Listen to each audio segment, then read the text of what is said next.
In the early 1990s, towns across the Midwest started reporting strange signals on their radios. No station, no frequency, just a low, humming voice that spoke words no one could understand. People dismissed it as interference, until things began disappearing. At first, it was small. Pets gone from yards, bicycles left abandoned on the side of the road. Then teenagers claimed they saw figures, tall, shadowy, with glowing eyes, walking through empty streets at night. They said the figures didn't speak, but the humming followed them, wherever they went. Police investigated. Reports were filed, but no evidence was ever found. Radios, TVs, even phones would cut out when witnesses tried to record anything. Local newspapers called it mass hysteria, but those who spoke to the media noticed something odd. Names were missing from the next day's articles. Then people started vanishing.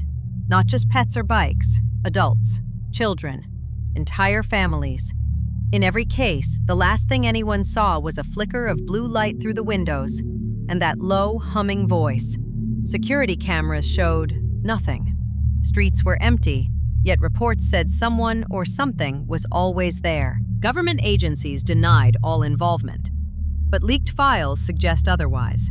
FOIA requests, when they weren't ignored, returned heavily redacted documents mentioning Project Echo, a top-secret experiment in signal manipulation.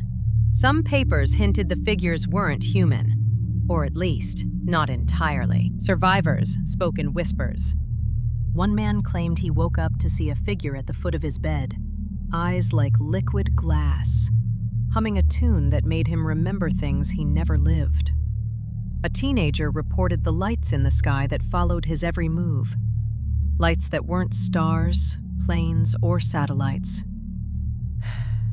And still, the signals keep coming. In isolated towns, across states. Investigators found a pattern.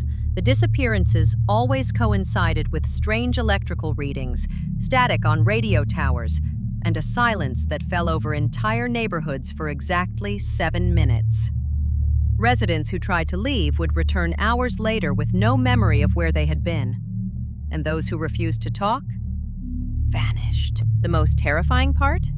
A local amateur recorded the humming, and when the tape was played back, voices answered, not from the speakers, but from inside the room. Every playback brought shadows closer, flickers at the edge of vision. Some say they can still hear it tonight, in the dead of night, calling. Always calling. To this day, no one knows what the signals are or who or what is behind them. But towns whisper the same warning.